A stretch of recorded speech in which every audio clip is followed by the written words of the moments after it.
Hello and welcome to the State of the Service Roadshow for Tasmania.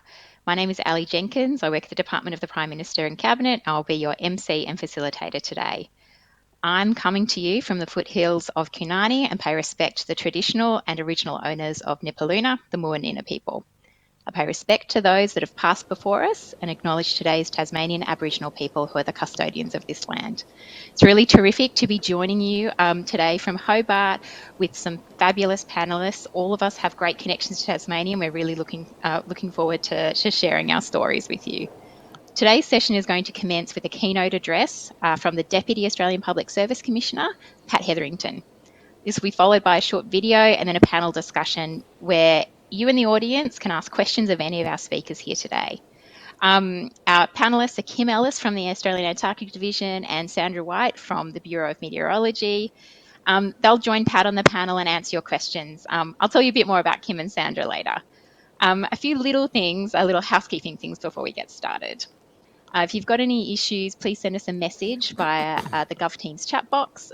The chat box is also where you can send your questions through for the panel session. Now it's my pleasure to hand over to the Australian Public Service Deputy Commissioner, Pat Hetherington. Hey, thanks Ali for that introduction and good morning everyone. It is such a pleasure to be with you today. I would also like to start by acknowledging the traditional custodians of the land that we meet on and pay my respects to elders past, present and emerging. And I'd like to extend that respect to our Aboriginal and Torres Strait Islander colleagues who are joining us today. Today, I welcome our Tasmanian colleagues to our State of the Service Roadshow. This is an opportunity for us to all reflect on 2021 and to discuss where we are heading into the future. I'm very much looking forward to your questions during the Q&A session.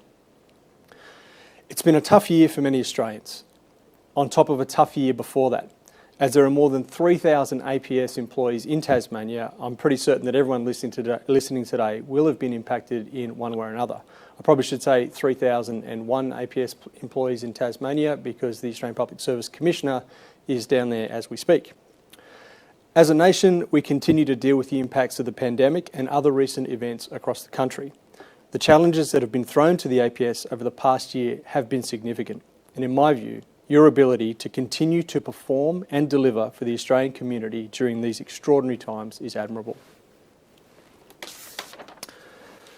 The APS has a vast range of responsibilities. There are more than 155,000 people in the APS working across 97 agencies, 14 portfolios in more than 567 locations around Australia and the globe. And your work matters. Through persuasive policy advice to government, through regulation and through service delivery, you touch the lives of every Australian. The latest State of the Service report paints a picture of a service that is fully engaged and committed to the task of supporting and delivering for our fellow Australians now and into the future. I suspect it's not going to get easier. The demands on good governance, on statecraft and our capacity to work as a cohesive public service will continue to grow, as will the public's expectation of government.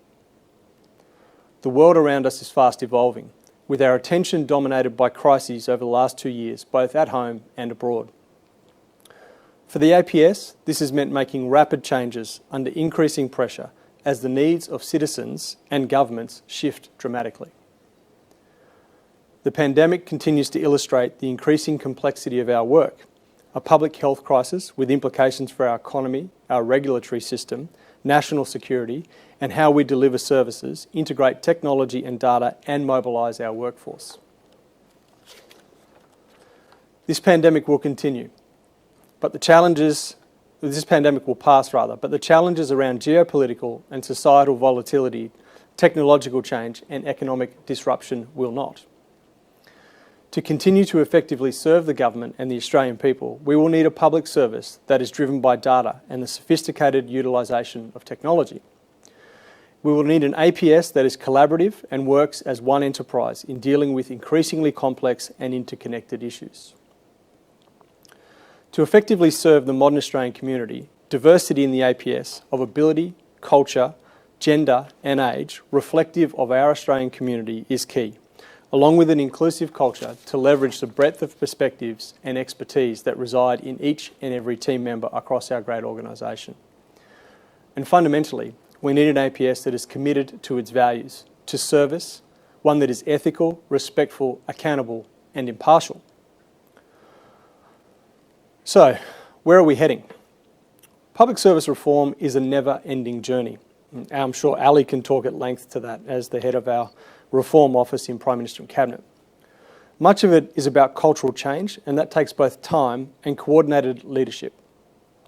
But it's also about how we attract, retain, and develop our people capability to make sure that our employee value proposition is strong and that we stay competitive in the war for talent.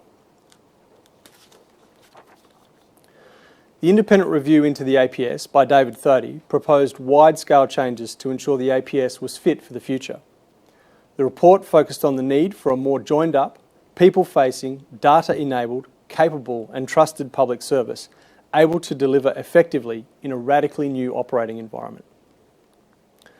The government agreed with the majority of the independent review's 40 recommendations and asked our most senior leadership group, the Secretaries Board, to take these forward. And that's exactly what they've done. The Secretaries Board has used the pandemic to accelerate implementation of practical reforms that will make a difference. The public service 10 years from now will look very different from the public service of today. So what does this mean for your work? Clearly, it requires a very major focus on our people and our capability. It is now 1 year since we launched the first APS workforce strategy. The strategy is the foundation for driving the alignment of APS initiatives and investment to attract the best, develop the capability of APS employees, and mobilise people to our highest priority work. Implementation of the strategy is supported by the Australian Public Service Commission's Centre for Excellence for APS Workforce Planning. This small team is having a high impact in its support across APS agencies, fostering workforce transformation across the enterprise as a whole, whilst meeting the unique circumstances of agencies. System-level thinking and ensuring the enduring capability of our people is at the heart of APS reform. Last year, we established the APS Academy. It is a hub of learning for employees at all stages of their career, with a focus on the core craft capabilities that are critical to a world-class public service. Under each of these capabilities is an array of learning and development opportunities available to every APS employee, irrespective of location and stage of your career. By way of example, these range from foundational training in topics such as integrity or delivering great policy, professional development in topics such as human-centred design or engaging stakeholders, through to the delivery of SES masterclasses that recognise the unique operating environment of the Australian Public Service. An APS Academy faculty made up of current and recent respected APS senior practitioners guide the design and the delivery of programs on offer. It's part of a deliberate new approach to learning and development that leverages the strengths and areas of expertise across the Australian Public Service and seeks to embed a culture of continuous learning. One example is an EL2 professional development program which is currently under development. We're seeking to offer a flexible pathway for participants to choose learning components that emphasise particular areas of capability development aligned to the APS needs system-wide. For example, managing hybrid teams or developing your own leadership capabilities. We're looking to start rolling out the program later this year, so you'll be hearing more about that in the coming months. An APS Learning Board, made up of APS and external experts, has also been established to look at new ways to build capability across our 155,000 strong workforce, to best support our people to develop the skills and expertise they need to deliver for the Australian people and the communities that we serve. One of its early priorities has been to reduce duplication and inefficiencies in L&D purchasing practices across the public service. A new learning marketplace is being explored, aimed at increasing competition and innovation in the market, and also ensuring we get the biggest capability uplift for the dollars that we spend. And to ensure that we can make the best use of our expertise and resources in a fast-moving and interconnected world, we've also undertaken a review of APS hierarchy and classification. The review looks at ways to make sure we better value and utilise the expertise and contribution from people at all levels, roles, functions and locations across Australia. It addresses how modern and flexible ways of working can support more effective decision making, remove bureaucratic barriers, and promote greater mobility and responsiveness. The pandemic accelerated this need, with the APS demonstrating through COVID-19 how empowered teams, reduced hierarchy, and a oneAPS mindset supported timely, data-driven decisions by government and mobilised effort to support the priority needs of our community. Structural changes occur very rarely in the Australian Public Service. In its 120 plus year history, the classification system that we have today is a result of only two major reforms: a shake-up in the late 80s and then a move to the current APS and executive level structures that you see today in 1998. Nearly a quarter of a century on, and in a vastly different operating environment, it is not just timely but essential to ask whether our existing culture and structure inhibits our capacity for innovation, agility and delivery in today's world, and for our leaders to demonstrate the willingness for bold change. Digital and ICT transformation will play a significant part in a fit for the future Australian Public Service. A digital review has provided a baseline for APS digital and ICT capabilities, and we have a sharp focus now on a whole of APS approach to digital funding. Supported by the DTA, the APS is working together to ensure we are investing in the right things at the right time and moving in a strategic and coordinated way. One aspect of this is the sharing and reusing of digital capabilities to help optimise our investments across government. If one agency invests in new technology, design pattern or skill, we want the rest of the APS to be able to easily leverage that investment. The digital government strategy sees government using advanced technology to meet the needs and expectations of the public, offering stable, secure and reliable services into the future. This digital service vision is already being tested every day, supporting record numbers of people seeking COVID-19 related support and more recently, flood related support. And while there's plenty of room for improvement, we're meeting this demand in ways that we could not have imagined 5 or 10 years ago. Technology alone, however, will only take us so far. The new Australian data strategy supports stronger decision making through making better use of our data. And it is critical that we continue to grow the necessary skills to make the best use of these transformative technologies and valuable data. These actions work hand in hand with the APS Academy, and we have invested in growing data and digital capability directly through the APS professions. The digital and data professions have grown over the last 12 months, with more than 3,000 of you signing up and accessing training, career development opportunities and communities of practice. So if you haven't signed up yet and you're a digital or data professional, I would encourage you to sign up to the professions, and you can do that through the APSC's website.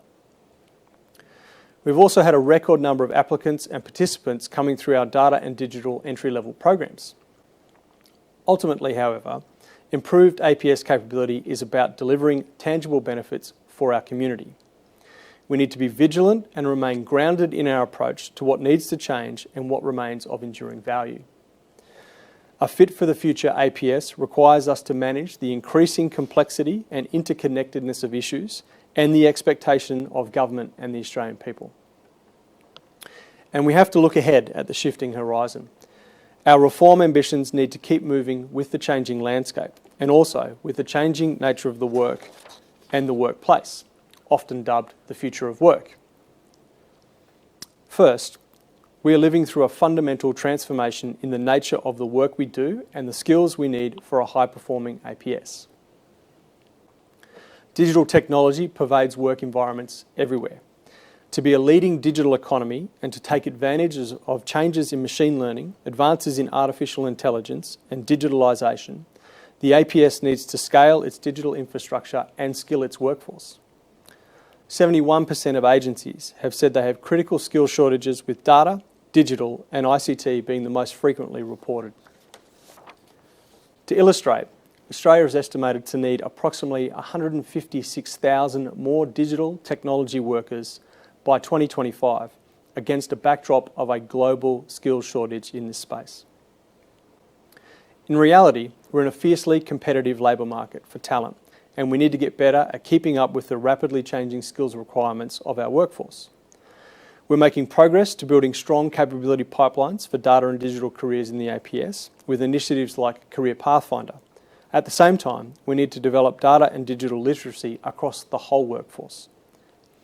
Second, we need to reimagine where we work, learning from the at-scale working from home experience and accessing new talent pools across the country to bring in the skills we need as a service. We need to retain the expertise and develop capabilities within our existing workforce, but that alone cannot provide all the solutions. We also need to bring in expertise to reinforce our capability. Our capacity to attract those we need may require a substantial shift in our perceptions of where work can be done. Hybrid working, or splitting time between both home and office, is not a new concept and will almost certainly be a feature of our contemporary APS. Whilst many of you are doing this already, leaders across the APS will need to be well equipped at leading and managing dispersed teams into the future. The use of flexible working arrangements in the APS, including working from home, predates the COVID-19 pandemic and will be a mainstay for the APS to continue to be seen as an employer of choice.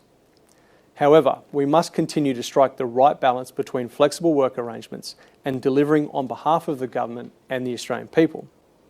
For example, many of us are employed in frontline roles or secure IT environments where the notion of flexible work may look very different. Skill shortages in the broader Australian labour market and strong competition for specialist talent and increasingly requires flexible and innovative ways to attract and retain our staff.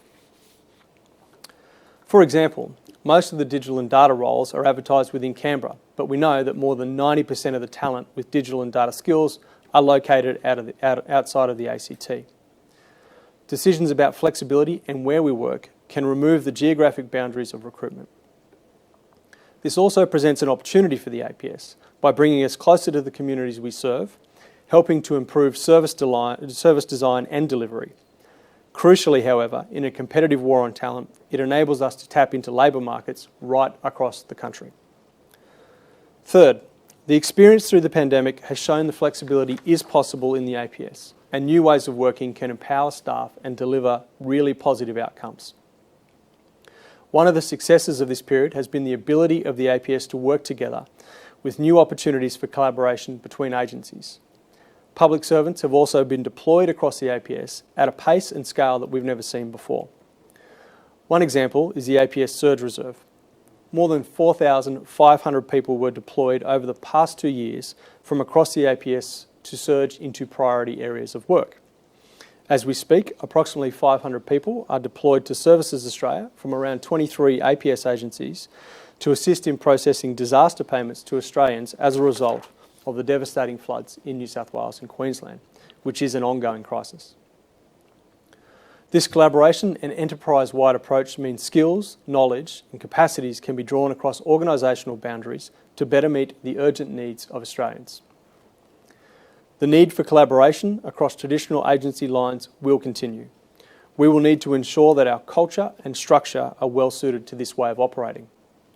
Today, 50% of employees in the APS are digital natives from Gen Y or Gen Z, who expect that their roles will reflect technological advances and new ways of working.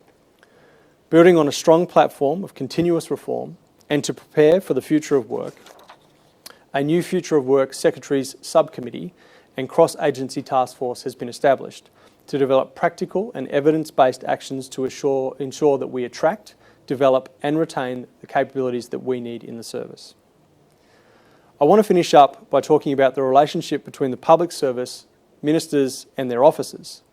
And it's timely to do so given where we are with the federal election looming.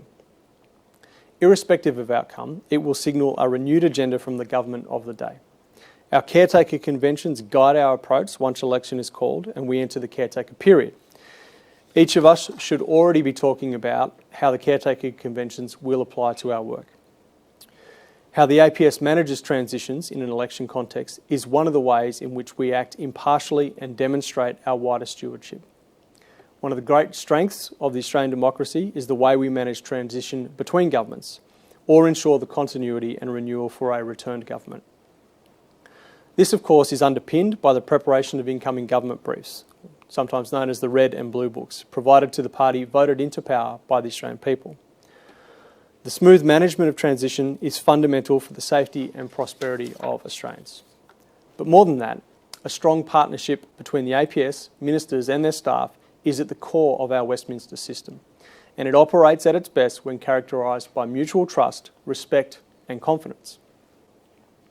Not every member of the APS will have direct contact with ministers and their staff, but it is important that every member of the APS is aware of our respective roles. Working with a Ministerial Liaison Reference Panel, a set of guides have been published to support the APS establish strong partnerships. They cover working with ministers, the role of departmental liaison officers, the operating environment of a ministerial office, and ministerial transitions. With the APS Academy, the panel has also assisted to develop and deliver a Strengthening Partnerships SES learning program, and we're now building on that work to develop a complementary program for parliamentarians and their staff to ensure that they get the best from the public service. So in conclusion, there will always be natural and global forces at work that will throw up complex challenges for us as a service to manage, and the clarity around the forms that they will actually take is undetermined. But in the words of the great late Bruce Lee, in the middle of chaos lies opportunity. The future will require fine-tuned statecraft and the APS working at its best. If we are to effectively serve the Australian people and the government, we will need to work in partnership as one APS to harness the diverse perspectives and knowledge our organisation can bring. The Australian Public Service is world-class because of the sense of service that you all embody and the values that guide our work. Thank you for the work you do, and I wish you well in 2022. Thank you, Ali. Thanks very much, Pat. Now, just a reminder, Pat's going to be joining the panel for the discussion a little bit later if you've got any questions for him. One of the themes that Pat just mentioned was working as one APS. At the end of last year, a video was created to showcase some of the great stories and the great people who are contributing to the goal of one APS. We wanted to show this to you now.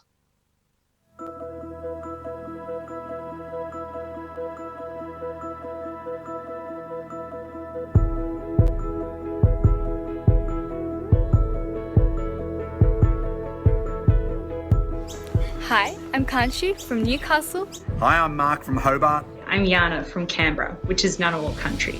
I'm Simon from Brisbane. I'm Kay and I work in Geelong, Victoria. My name is Mirage and I'm based in sunny Nauru. I'm Zara, based in Fitzroy Crossing, over 3,800 kilometres away from Canberra. What one APS means to me is working towards something bigger than yourself. Engaging, collaborating and sharing knowledge. No barriers between agencies. We already have a good history of coming together to solve complex problems. Bringing all of that diversity that people bring with their backgrounds. Through teamwork and collaboration. This is one APS in action. We provide face-to-face service support to our most vulnerable, remote, disadvantaged and Indigenous customers. I've helped customers with bushfire claims, with flood claims, even cyclone claims. Helping Australians from culturally and linguistically diverse background. Bettering the lives of the Australian community. Like this little guy. I want to have one APS that can demonstrate people with disabilities into leadership positions. It's just been great to be part of one APS where we all work together. Towards a common goal as one APS. One APS.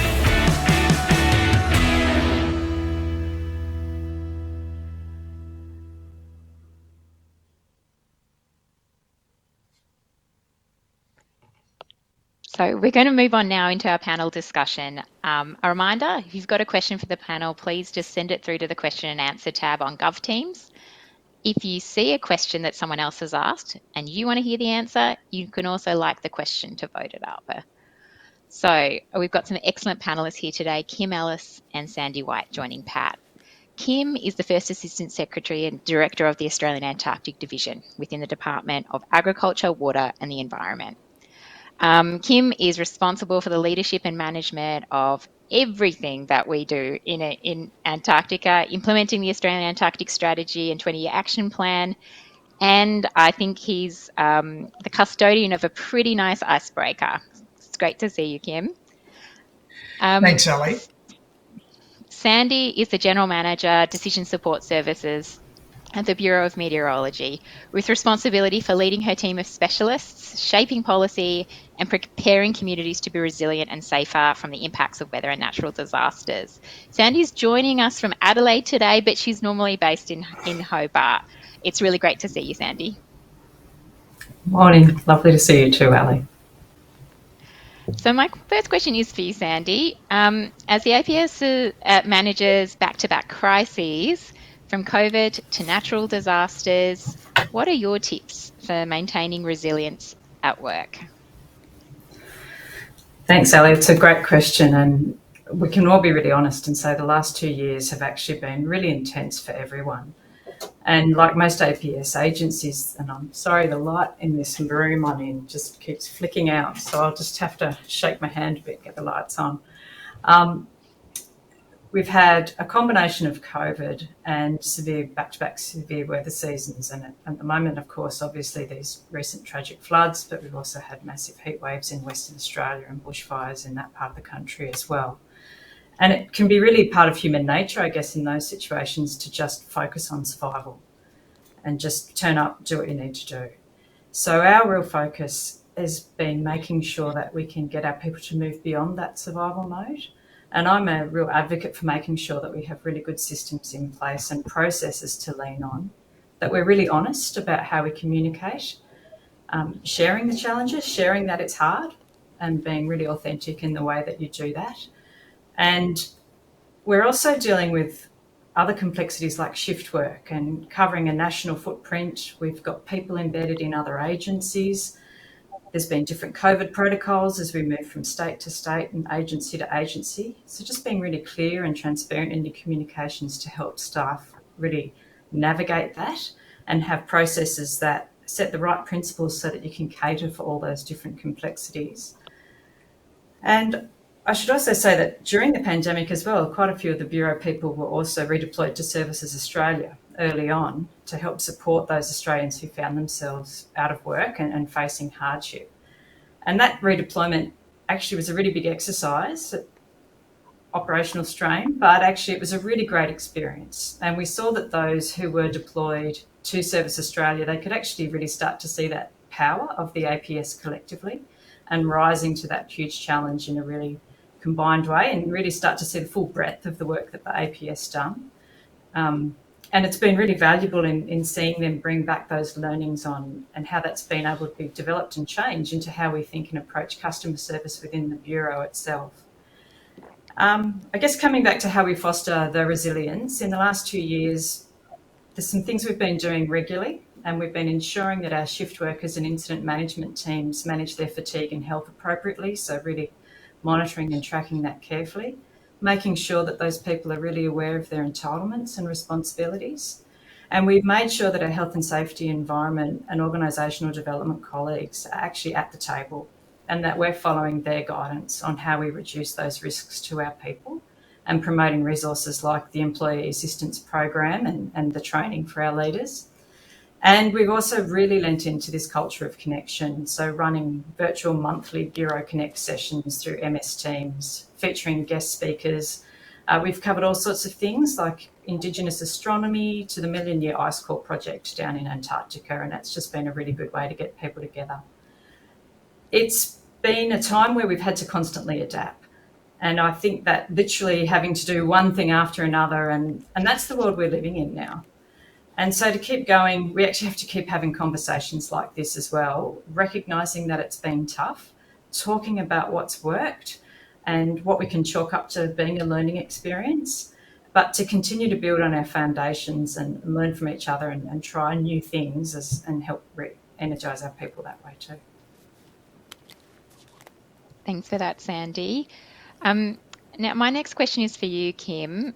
And you, I guess, the Australian Antarctic Division really lives and breathes the concept of remote working. So as someone who manages teams throughout Antarctica and Australia, how do you see workplace culture evolving in the future as flexible working increases and teams become more geographically diverse? Thanks, Ali. And so I should just give a bit of a plug for Ali. So, and this is typical of the public service. So Ali joined the Antarctic Division when she first arrived in Hobart and worked for us for 6 months, helped us with some of the transition we're doing as part of our transformation. Was a wonderful asset, and I still maintain a strong connection with Ali, even though she's escaped us and gone and worked for someone else. And it's the same with Sandy. The Bureau of Meteorology, we deploy Bureau staff as forecasters and observers. Every year we recruit them and train them and send them down. And I think it comes back to that video and Pat's talk about this broader APS, that there's this amazing connection and diversity in the APS. And I'm not a long APS employee, and even I'm constantly amazed at what I see in the APS in terms of the breadth and scale of the work that's done, well beyond people sitting in Canberra. You asked about culture, and I think for me that has been one of the most important things in terms of the transformation of the AOD. This is an amazing group of people that I have working with me. Logisticians, scientists, policy writers, financiers, administrators, engineers, technicians, and their bond together is their focus on delivering these great outcomes for Australia and internationally. And that cultural framework that we work in is so fundamentally important. And a lot of the work we've done in the last 3 years is about trying to improve that cultural framework, to bring more empathy and diversity into the organisation, so particularly in terms of gender equity throughout the organisation, but to get a much broader diversity in people in the organisation, to improve the flexibility of people working. And while COVID has had a huge impact on all of us, it certainly has accelerated our ability to create more flexible working environments, which has actually helped our diversity. And in recent recruiting rounds, we found that we can employ people from all over Australia for a range of tasks to support those people that are deployed into the Antarctic. Of course, the core of that cultural change is actually about leadership. And so that's our focus now, is to ensure that we are recruiting a diverse and capable leadership cohort that actually can support our staff on the ground, that we're training our mid-level leaders in those essential skills in understanding how people work, doing effective planning, listening to people and engaging them in the development of plans and operations, and ensuring that we're using those powerful tools like the APS survey to understand the blockages that people have got in their day-to-day work and how we can actually remove those blockages and empower them to work in more detail. Are we there yet? No. It's a very big task, and there are some strong barriers to that. There are systems that we need to improve. There's reach outside our regional areas. There's more engagement and a greater mixing of people both in Hobart and nationally. But I think we're on the path, and I'm seeing progressively more and more improvement in the way people work, in their engagement and their responsiveness. The only thing I'd end with is we do need to be very cautious of the issue of fatigue in the public service, and we're doing a lot of work on that now. We've just issued a fatigue management policy, and that's really to provide a set of guidelines for our leaders to ensure that they're able to observe and see fatigue, provide appropriate working models. And the recent significant investment in the Antarctic Division will give us more people and more money to be able to help to manage that workload and deliver. I got to tell you, Ali, I love the job I have. I love working with the remarkable people in the Antarctic Division. I think I've got the best job in the APS, but I know there are other great jobs all the way through. And we love that about you, Kim. I always remember you saying the worst day at the AAD is better than the best day anywhere else. So that's what a terrific spirit to bring to your work. Now, Pat, as one of the leaders of the APS Mobility Framework Task Force, can you tell us a bit more about how staff and teams can use mobility as a way to develop individuals and teams in the future? Yeah, thanks, Ali. I might start by saying I think I'd like Kim's job as well, for what it's worth. Sounds like a lot of fun, but sort of critically important fun. I said in the sort of opening remarks there that the complexity of problems that we're going to face into the future are not problems that can be solved along single agency lines. If you think about any of the big things that we've been involved in recently, COVID's one of them, but it's because we're still living through it, it's the one that we most talk about. But look at the geopolitical stage, look at sort of Russia, Ukraine, our response to those things, and just pick any big problem, economic recovery in this country, for example. They are all things that require a multi-agency response. They require input from lots of different areas across our government, lots of different technical expertise. I personally, so I spent a long time in a single agency, very long time in a single agency, loved it, and there's nothing wrong with that for what it's worth. But it's not until you kind of step outside of that, you start to work across your colleagues, you start to see a broader government, that it can really open your eyes up to the sort of power of coming together as one APS. So at the sort of outset of COVID, I wasn't at the coup committee. So they have this thing called the coup committee. It's a collection of senior chief operating officers across the Commonwealth. And they were asked to have a look at how we respond to COVID. This is right at the outset as we were starting to see those first cases in China. And I wasn't there. I got volunteered to lead a Bantu task force to look at critical functions of government and how we continue to make sure that government operates so that it can make decisions, it can continue to deliver services for Australian people. And sort of having never done that before, I set about setting up a task force. Wonderful experience, really challenging, like lots of difficult conversations, but we pulled together people from Treasury, Prime Minister and Cabinet, service delivery agencies, social policy, like you name it, we had people in the room. And it was amazing to me just the insight that my colleagues, who up until that point I had never met, the depth of knowledge that they had around their part of this big thing that we call government. And so for me, it was a great opportunity to learn about different parts of our government, experience different ways of doing business across our government, and frankly to meet a whole bunch of colleagues that in the ordinary course of my role I hadn't had an opportunity to encounter. And so I walked away from that experience richer for it.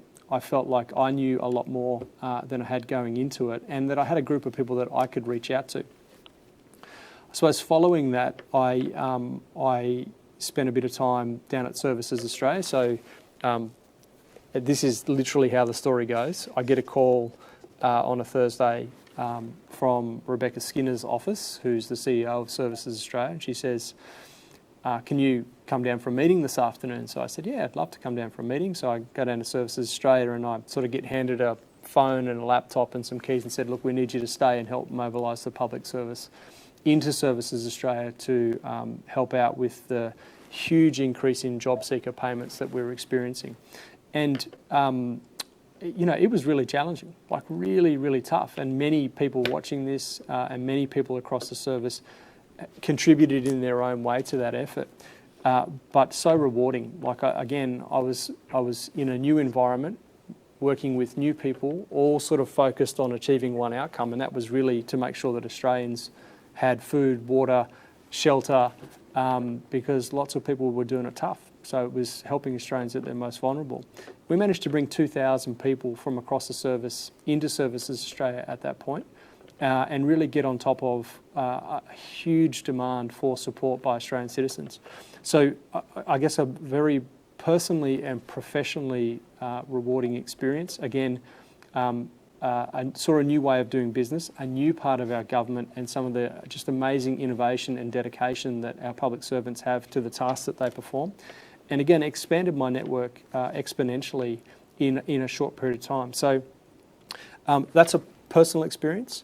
I think it's fair to say that, for most people, these opportunities are there. And if you haven't had an opportunity to participate in our surge, please jump onto the Public Service Commission's website and have a look at our surge reserve.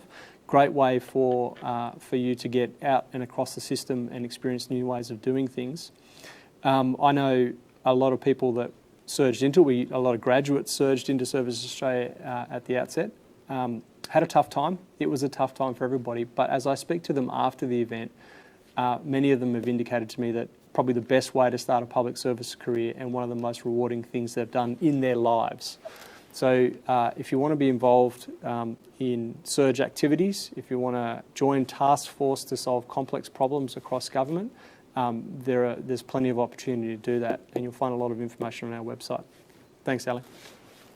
Yeah, absolutely, Pat. I've had a number of staff from my team who have joined the surge and have just got so much out of it. So highly recommend. Okay, I've got one question here which has come through to me, and I'm going to start with Sandy. Do you think in the future there will be an increase in APS staff working from remote locations and Tasmania? And Kim or Pat, if you want to jump in on this one after Sandy, go for it. Thanks, Ali.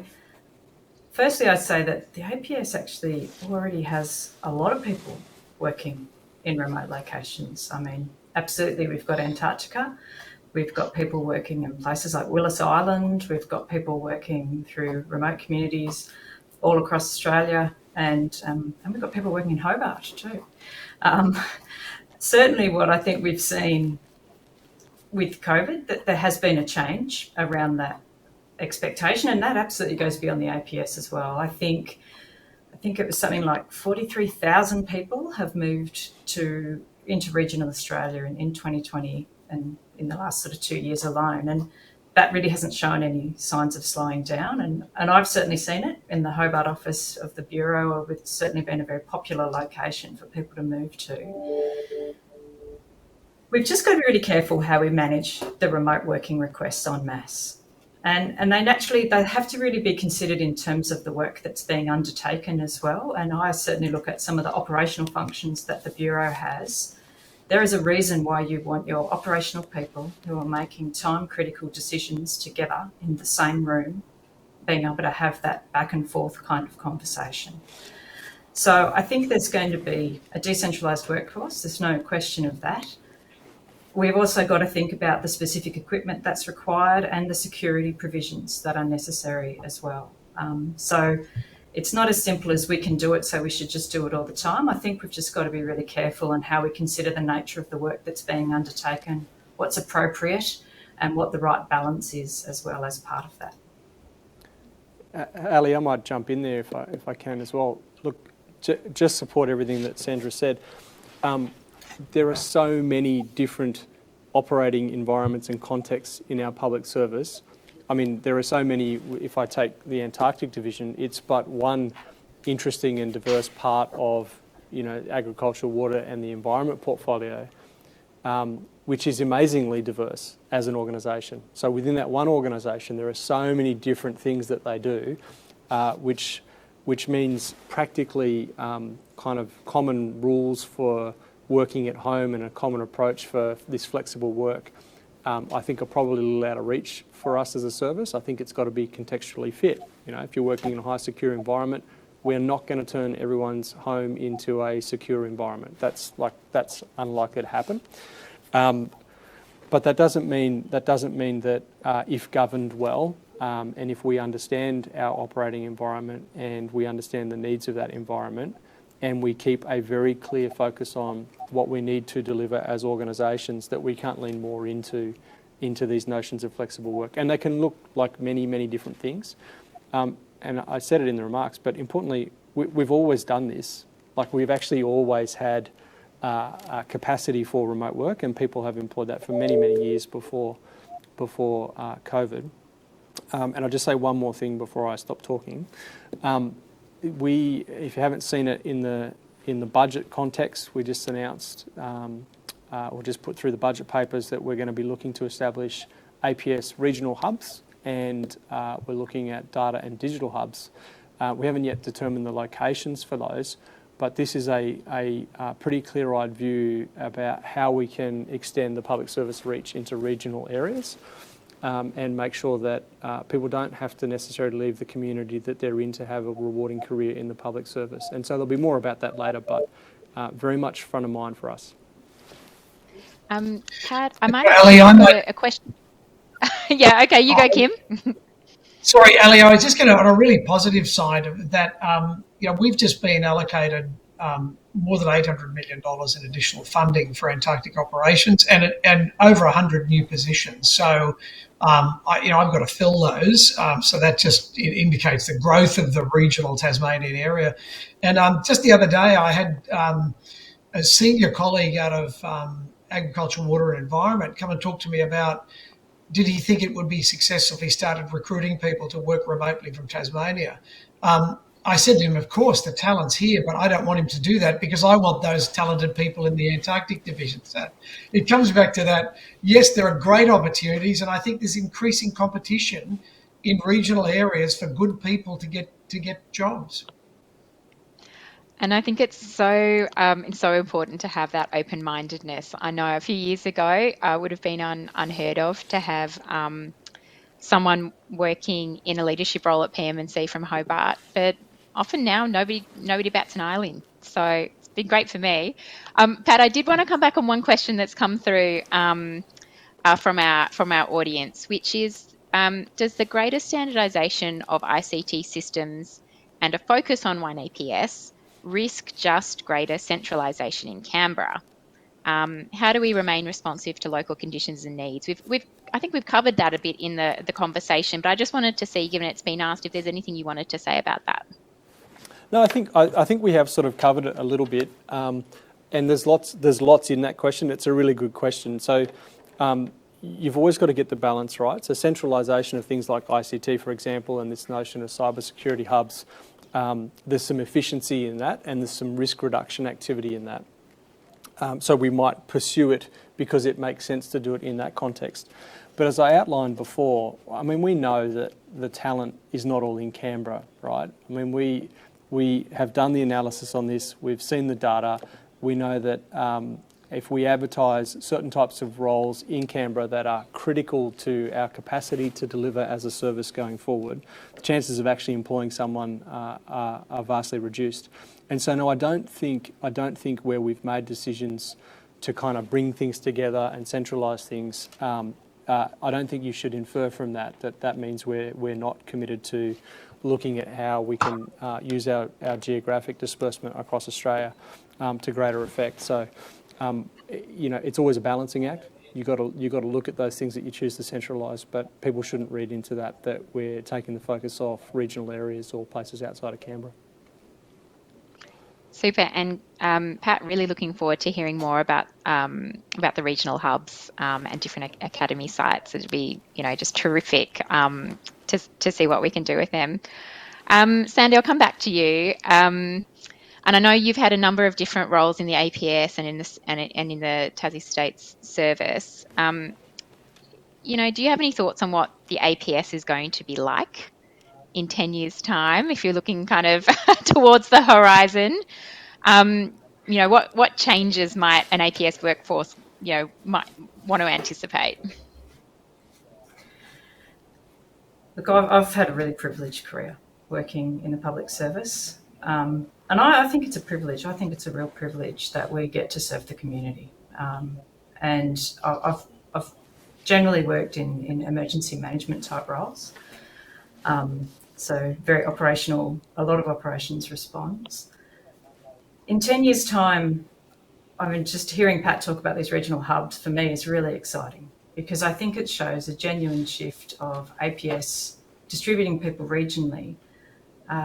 Our role is to serve the community, to serve the government of the day and implement and provide sound policy advice. And we need to do that within the communities that we're serving as well, and to be able to hear and understand their concerns and their constraints.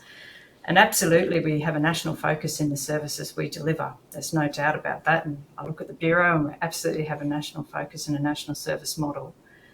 But also within that, we have to accept that there are going to be nuances and to have people based locally who are able to unpack and help explore those nuances with our customers and with our partners. And I think that's a really important part of how we approach the public service. I'm really excited to see what comes out of the academy and the training uplift. I think that's really important. And I think a real focus on our skills and abilities as people who engage, customer service skills, but also in leadership as well. And I think there's a real opportunity. I'm really excited to see where we go with technology as well, and how we can harness and adopt technology to support the work of the public service, and to support a lot of the needs of the Australian people who are working in, choosing to live and work and be in regional Australia. And there are always going to be differences living in regional Australia compared to living in big cities. There's no question of that. But that's seen as still a really valuable place to be and a valuable place to belong. Thanks, Sandy. You picked up a few points there about sort of technology and digital transformation, and I've got a question here which I'm going to ask him, because I know you're not really your service orientation is often to a kind of the expedition of population. There's less of a focus on delivering services within the Australian community. But and please don't take this the wrong way, but as somebody who's had a very long-running career, and I think has sort of got a great deal of experience, I've got a question here about supporting ageing populations. And the question is, with a focus on digital transformation and digital engagement in the future, and trying to model the APS on communities we support, how does this balance with an ageing population and the sometimes, the challenges that different communities have engaging digitally? And feel free to sort of remodel that question to your own experiences, your own work. But I wanted to see what you had to say about that. Yeah, thanks, Ali. So I'll do what a good politician will do, and I'll answer the question, but I won't really answer the question. So, look, I come back to some of the things Sandy had said, and this is, where the public service is going to have to change. And if you had asked me a couple of years ago about would there be a pandemic and would there be a land war in Europe, I would have laughed at you and said they're all things of movies or science fiction. And in fact, they're reality. On top of that, we've got this rapidly escalating consequences of a changing climate.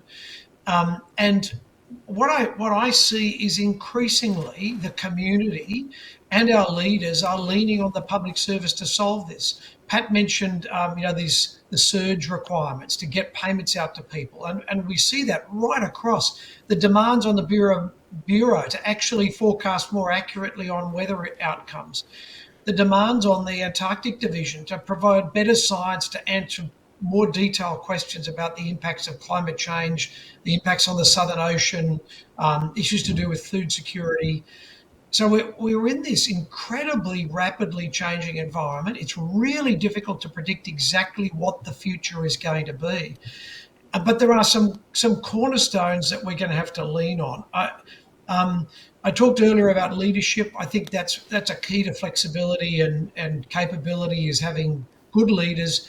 And as you know, Ali, I have a military background, and for military leaders to be promoted, they had to meet a training and an assessment requirement. I do think, with the Leadership Academy, we've got to develop something in the APS that gives leaders the additional skills to lead. The technology issue is a really important one. We're on this technology journey now. We have a technology branch, and we've got investment in that. And the technology, this comes back to your question about an ageing population. The technology has to acknowledge that not everyone is digitally capable, either through socioeconomic issues where they just can't afford to access leading edge technology, or through age issues where they just can't adapt to that technology. And so I think the idea is we've got to develop technology, artificial intelligence, that actually gets past some of those issues, that supports people no matter what their ability is or capability. And I think that comes back again to the issue of diversity. Our workforce going forward will be a very diverse workforce. Our customer base, so the public that we're serving, is a very diverse public. And it's not good enough for us just simply to say, well, this is what we provide to you, you better adapt to it. We are going to have to adapt to what our customers need. And so that leadership that gives us flexibility and the technology that supports that interface with our customers, that's how we're going to get past issues like ability to actually respond. Thanks, Kim. That was a bit of a tricky one for you, but I think you handled that. You answered that really amazingly well. I've got one question. I think we've got a question left. Time left for one question. I'm going to ask this one to Pat, but if Sandy or Kim want to sort of pipe up at the end, go for it. How do you get SES, so our senior executives, to consult and listen to a diverse range of staff? My experience is that SES don't want to hear anything negative. How can we teach leaders to seek out and have difficult conversations? So I would, there's a couple of ways that I'll have a go at that. First of all, I think, there's obligations on both fronts there, right? So if you have ideas, if there are things that you think need consideration, you should champion those things in the right, respectful way. You should reach out, approach your SES, approach your leadership, and have open conversations about issues that impact on your workplace. I think, it's not as simple as, the SES don't listen, and so, let something go through to the keeper. I think you've actually got to, it's on all of us to make sure that we're contesting each other, that we're having those hard conversations where they need to be hard conversations about important issues. So people have to champion that. Certainly, in my time in the public service, I have seen a real shift in how consultative we have become as a service, and I think that also extends to the SES. I mean, there's so much work that we're doing in the human-centred design. Kim touched on some of this stuff in his last response, actually. There's so much that we are doing in and around human-centred design and understanding our customer base in the context of policy development that forces us, in quite the right way, to actually consult very, very broadly. In my own experience, I have seen a lot more engagement between SES and all ranks of the public service when we're seeking ideas on issues. I've seen that at a ministerial level. The Minister for the Public Service, current Minister for the Public Service, very, very keen to talk to all levels of the public service and genuinely value people for the contribution that they bring and the expertise that they bring.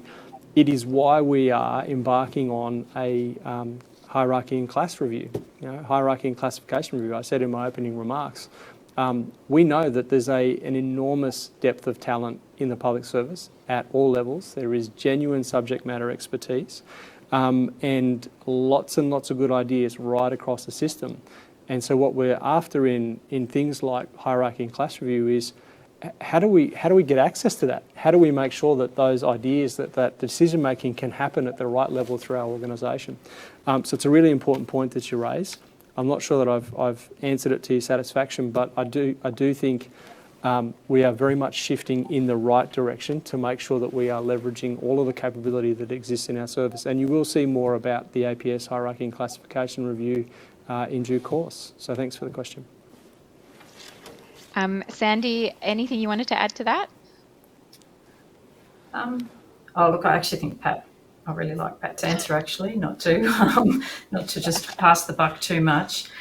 I mean, personally for me, like the Antarctic division, the Bureau has been undergoing quite a transformation piece as well over the last 2 years.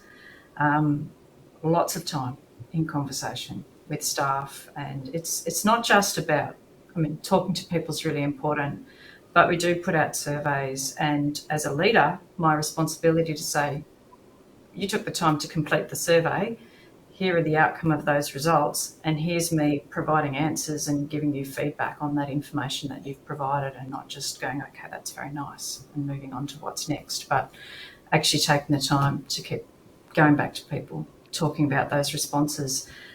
Because if we're asking people to undertake and do these surveys, then it's really important that we demonstrate that we're actually using them and listening to them properly. So, but I absolutely agree too, it is two-way. And sometimes people have a bright idea and that's great, but I can't take a bright idea.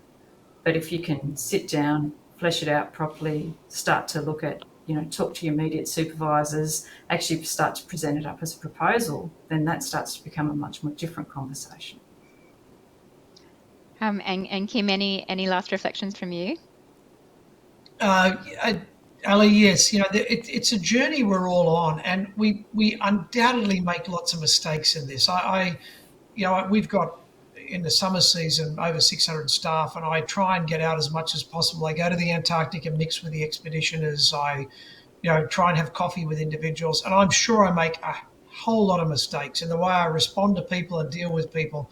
But there's a genuine interest in the people I work with, the SES and the EOL level, to try and get it right and try and do the right thing, not just by our broader tasks, but by our people that we work with. And I said this at the beginning. I'm humbled by the skills and capabilities of the people that work with me, and most of the time I'm desperately trying to do the right thing by them. I think if we all keep thinking that way and keep trying to do the right thing, we just recognise this is a journey. And better and better as we go along. Thanks, Kim. What a great way to end this discussion.